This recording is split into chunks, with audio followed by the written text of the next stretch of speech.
Okay, so hello there, and welcome. My name is Abby, and thank you for joining me for this look at how I'm setting up my journal for 2026. This is going to be partly a look ahead at how I've set up my journal for the new year, and also kind of a reflection on how things were working in 2025. This is my very first video, and I'm not really used to talking on camera, but I am used to talking about my journal and about stationery. So hopefully that will carry me through. Um, so I will share a little bit more at the end of the video about what I'm hoping to kind of do on this channel, why I decided to start it.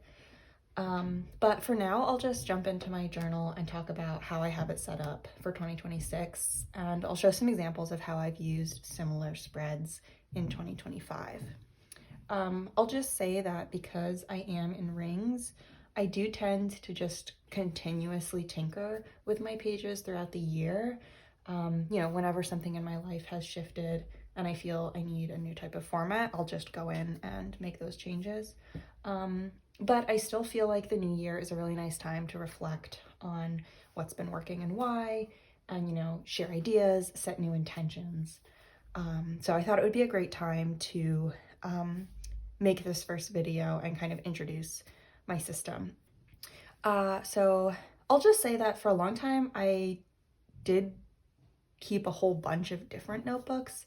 I had a separate planner, a separate journal, separate sketchbook, and other notebooks for different like projects I was doing, writing projects, different studies.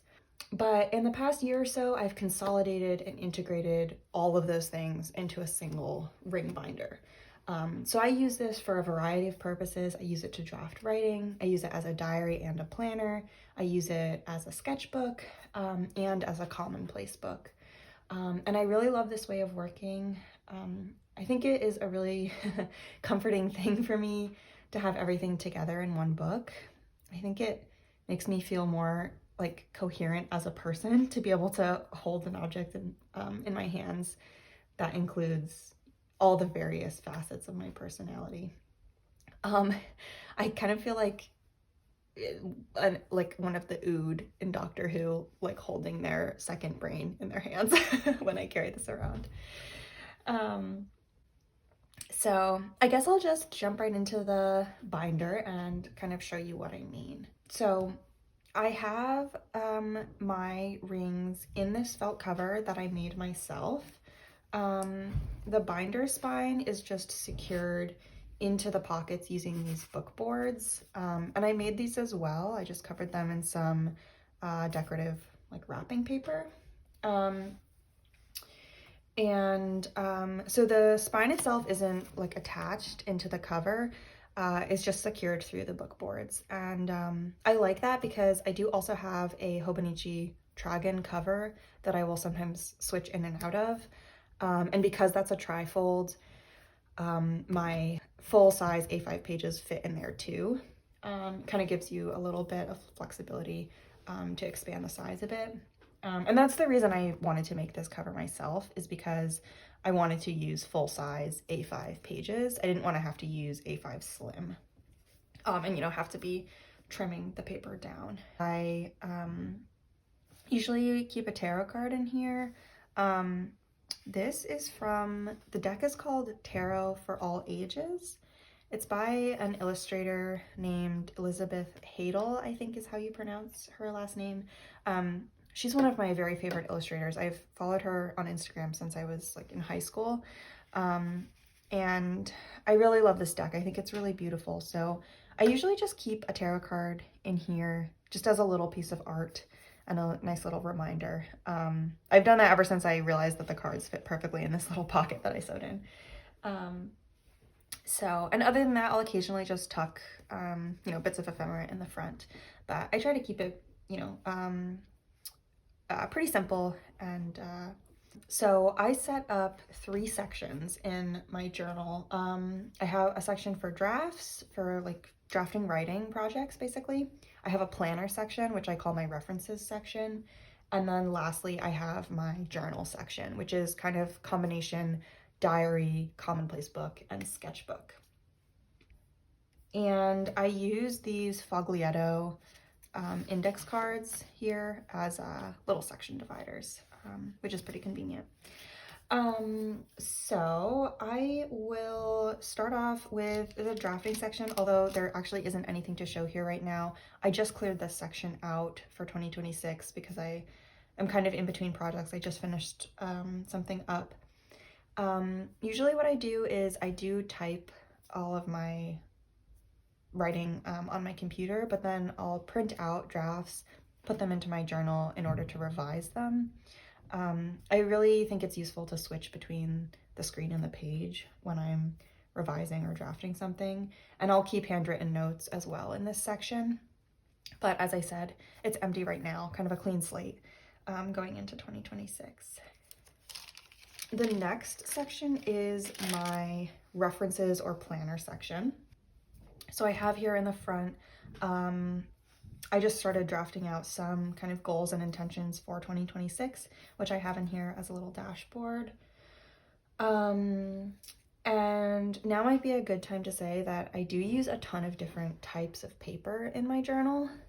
I mostly use the Midori Dot Grid A5 pastel notebooks. I'm not sure exactly what the name of the notebook is, but they come in like a teal, a pink, a gray, and a purple, and maybe some other colors too, but those are usually the ones I get.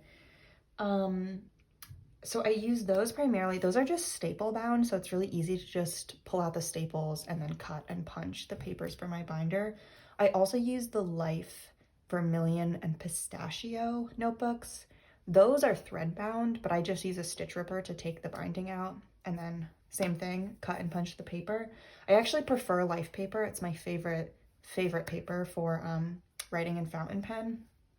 But I just can't resist the colorful pages, and I love Midori paper as well. It's really, really nice and smooth. So I kind of switch between those, and you'll see a variety of colors throughout the notebook as I go through it. And there's no rhyme or reason to which paper I use when. It's not like it means anything or corresponds to anything. All it means is just that particular day I was in the mood for blue paper. So, yeah. So, oh, and I also do incorporate like some sketch paper and watercolor paper as well. And then I will also kind of just insert decorative papers that I kind of just like forage in the wild just for fun. So getting into the planner section, I keep a variety of lists in here in a variety of formats. So some of them correspond to a certain timeline or to a year, but other lists, like this TBR list, I just kind of keep continuously. So this one's been in here throughout 2025, and it's just a list of books I'm hoping to read. The stars next to the titles just indicate if it's a book I already own. So I'm trying to get through some of the books that I have on my shelf but haven't read. And then next I keep ongoing logs of the books I'm reading and the films and TV shows that I'm watching. I set these up by year of my life, so I start a new list every year on my birthday. And the only arbitrary reason I do it that way is because when I was 19, I made the very ambitious goal to read 500 books in my 20s. I'm not currently on track to meet that goal, but that's okay. I can just try again when I turn 30, I guess. And then next I have in here just a little overview of my ideal daily routine. I don't really actually reference this at all, but it's a nice thing to kind of come in and rewrite it and just reflect on how I want to be spending my days from time to time. I don't think I'll show the next page because it just has to do with some like professional goals, a little blog there. Next I have a when did I last list.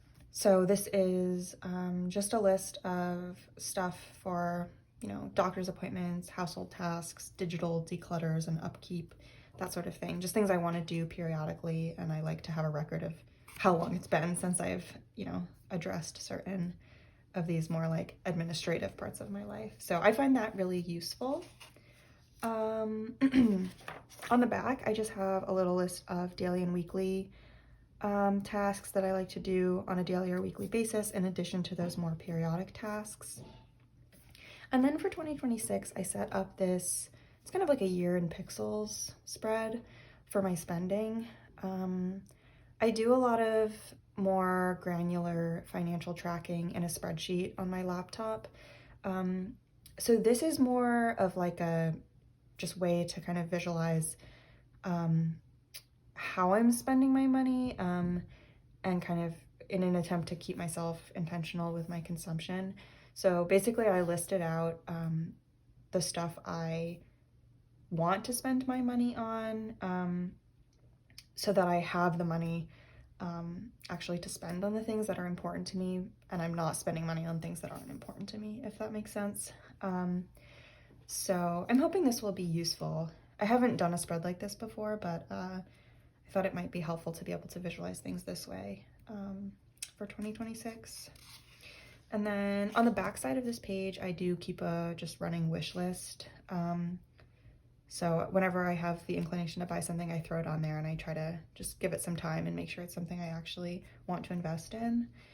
I won't show the next few spreads just because I have a directory in here of some of my friends and family's addresses. So I'll keep that private. And then lastly, in this section, I do keep I keep my calendars. So I just started setting this one up for January, and I haven't actually finished filling it in. I will show you later the one I have set up for December, just so you can see how it looks when it's all filled in.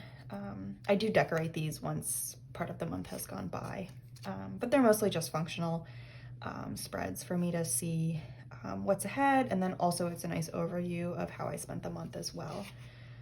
And then next in here, I keep habit trackers, and these are very simple. It's just some kind of like health things that I like to keep track of, and I do keep just a basic like exercise log. There have been periods of my life when I've been a lot more active. Right now I'm kind of just trying to stretch every night. So if I do a particular type of yoga or I focus on one part of the body, I'll just log this in here so I can keep a record of that. And that is everything that I have in my planner section. I'm sure I'll add spreads as the year goes on, but these are the things that felt relevant right now. And I will just mention that I have these Midori tabs in here. I feel like everyone uses these. I actually just recently got these last week, and I marked the 3 pages that I try to kind of like open every day where I'm more like logging things. So my habit tracker, my calendar, and then within the flow of my diary, I keep little Alistair style to-do lists just for the week for more like granular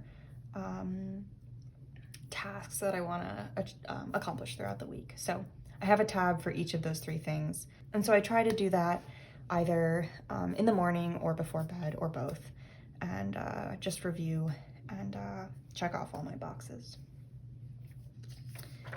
So next I will get into the fun part, which is my diary commonplace book. And I will show some pages. I did end up like redacting a few spots just with some masking tape, just to kind of protect some private information, but I definitely will show you some of the spreads. So I don't adhere to any specific layout. I do use always either graph or dot matrix paper, just because I like to have a little structure and keep everything straight. And I do fully justify the columns. I do that just by splitting the word wherever, no matter where it ends at the end of the column. And that's something I got from the YouTuber Caitlin Gray, I believe. She does that, and I always thought it looked really nice. And I think it's kind of an added perk that it makes the writing slightly less legible, just because I journal a lot in public, like on the train, in cafes, and I don't think anyone is actually ever reading my journal, but gives me a little bit of peace of mind that makes it a little bit harder to read when the words are just split kind of randomly at the end of the line. So usually the main flow of text on these pages is just a diary entry stream of consciousness. And then I also include a lot of copy text from things I'm reading. And I usually mark those with a little star. And so this is probably a good time to mention that I do all of my writing in my journal with this Sailor fountain pen, which is in a medium fine. And I have in here the Sailor Suboku Blue Black Nano Pigment ink, which is, it's just the best. It's the best ink. I've been using it for about 3 years now, and it's perfect. It's a wonderful ink. I don't know what else I can say. It's just really quick drying, and it is permanent once it dries, which I really love. And then I also carry around, let's dig it out, this Sailor fountain pen as well. This is a newer acquisition, and this is in a medium. It's the gourd color, I believe. And I switch the ink in here. I switch the ink out in here periodically, just kind of as I feel like it. I don't have a huge ink collection, but I do have a few bottles, mostly from the Sailor, Shikiori, and Manyo lines. And so I'll just swap those out whenever I feel like it, just to use as an accent color throughout my journal. So right now I have a nice orange ink in here. It's the Sailor Manyo Sumomo, I believe is the name. That's the ink I have in there right now. And then also throughout the journal, you will notice that I highlight the titles of any books, films, albums, any media or like works of art I'm engaging with. I will highlight the titles of those using this. This is a Kakimori color liner in a chisel tip. So this is a refillable felt marker. And I put in here the Kakimori Favorite Toy ink, which is a really beautiful, like soft seafoam kind of blue. And this is also a pigment ink. And I really love that because if I'm using these two together, I can put down either first and then write over it, or highlight over it without anything bleeding or smearing or feathering. So those are the inks, kind of my go-to inks that that I basically always have in these two pens. And I like the kind of consistency that that gives to the pages. And it's a small thing, but the practice of highlighting titles in my diary is really, really important to me. I think it's really easy for me to go for pages and pages where I'm just copying down my inner monologue and really easily going toward like rumination territory. It's helpful to be able to flip through a few pages and think like, oh wow, I haven't mentioned anything except stuff from inside myself for a while. Like maybe it's time to bring in some other perspectives and engage with some things outside of myself again. Books and films are a big way that I do that. So it's just a good way for me to be able to visualize how deep into my interior I've let myself spiral. But it's also nice just to be able to flip through the pages and see, what books was I engaging with at a particular time? What sorts of media was I enjoying? What was I learning about? It's really important for me that my journal be not just a space for my own personal reflection, but also a space for learning and like creative work and exploring new ideas and all that good stuff. So I like that the highlighting method is a really simple way for me to remind myself of that. Yeah, so mostly what I wanted to mention as I just flipped through a few pages here is the way I kind of incorporate visual elements into my diary pages. So I do add a lot of stickers. Usually I'll go in to a spread before I add any text and just decorate it a little bit. And then I'll kind of write around it. And I really enjoy adding stickers just as a way to kind of make the pages feel a little more visually interesting on days when I maybe don't have the time or the energy to do any drawing. But I will also occasionally do some drawing within the diary pages themselves. Like on this day in November, I did this little sketch of all of my stationery, which I was really pleased with. But as you'll see, on most days, it's really just the diary entries, some commonplacing, and the stickers.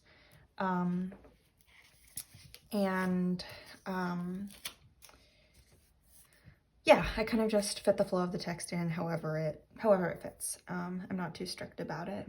But then at the end, I also just wanted to show, I do have some sketchbook pages in here as well.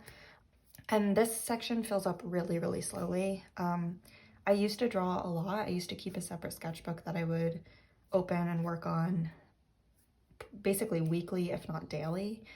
And so that's a practice I'm really trying to reincorporate into my life this year. I feel like drawing is a way for me to be present in a way that writing isn't. I think I get, as I kind of mentioned before, it's really easy for me to spiral when I'm journaling and for it to kind of actually like take me out of the moment. Whereas drawing does the opposite for me, and it is a really nice way for me to like practice returning to the moment and kind of getting out of my head. So it's something I'm really hoping and intending to do more in 2026. But I'll just flip through a few of these pages. These are just little studies I did, not really anything too ambitious, but yeah, I'm glad I'm at least filling it, albeit very, very slowly.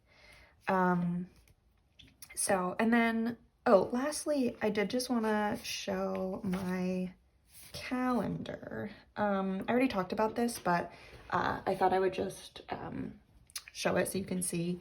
I do lay these out by hand, and I don't worry too much about, keeping it pristine. Like I cross things off when they're canceled and kind of just let it be functional. But I do always decorate these as well. And maybe the only thing of note is that I use these Stalogy dot stickers just to mark my days off, so I can kind of visualize what kind of chunk of the month is like my time and what chunk of the month are work days. So before I close out the video, I just wanted to kind of like briefly mention, I guess, my reasoning behind making this first video and attempting to create this channel. I have been a participant as a viewer in the planning and journaling community on YouTube for many, many years now. And I had thought periodically about kind of starting my own channel, but I guess felt too nervous and afraid.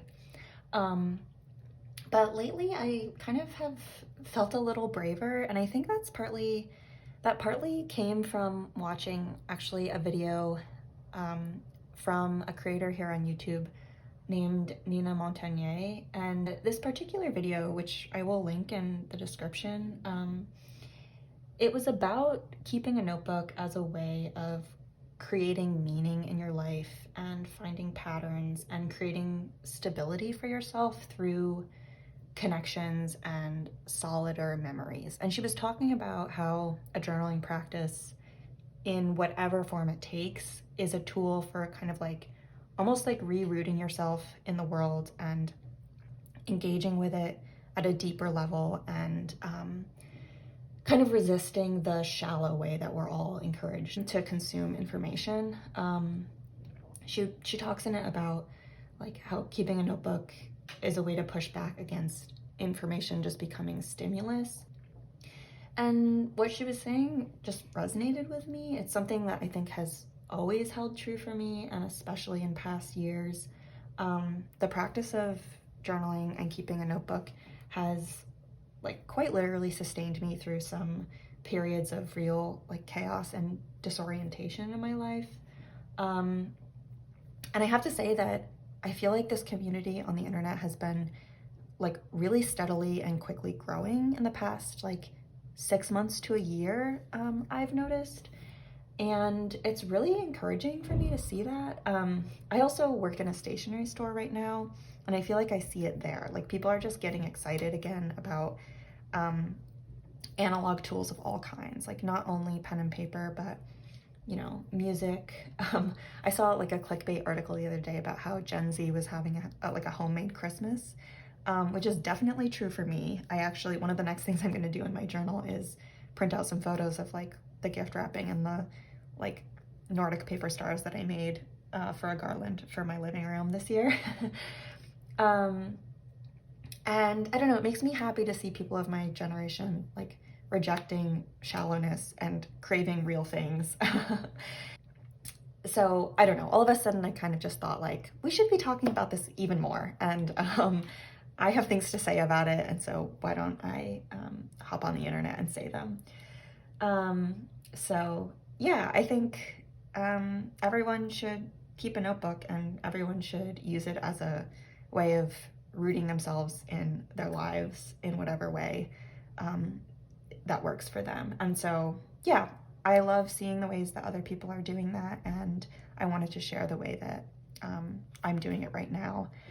Because, you know, the other beautiful thing about keeping a notebook is that the notebook shifts and transforms as you transform. And so I think that's why kind of like the ongoing documentation of people's notebooks is so wonderful too, because you get to see that like just because it takes one form today doesn't mean it's going to take that same form in a year, you know, when your life and your needs and your interests are different. So do I think pen and paper will rescue us? Yes, kind of. So, you know, I do love, of course, to talk about fountain pens and supplies. I love watching that kind of thing. I love seeing people's ink collections. But I also want this channel to be a space to talk about, I guess, like the deeper purpose of what keeping a notebook can do on the level of like how we engage with the world and how we continuously, you know, create ourselves. And how we like continue to make the world feel like an enchanting and interesting place for ourselves. So I won't go on and on too much about that now, but I just wanted to share a little bit about my reasoning. And hopefully this will not be the first and only time that I appear here on YouTube. So thank you for joining me, and I guess I will see you in the next one.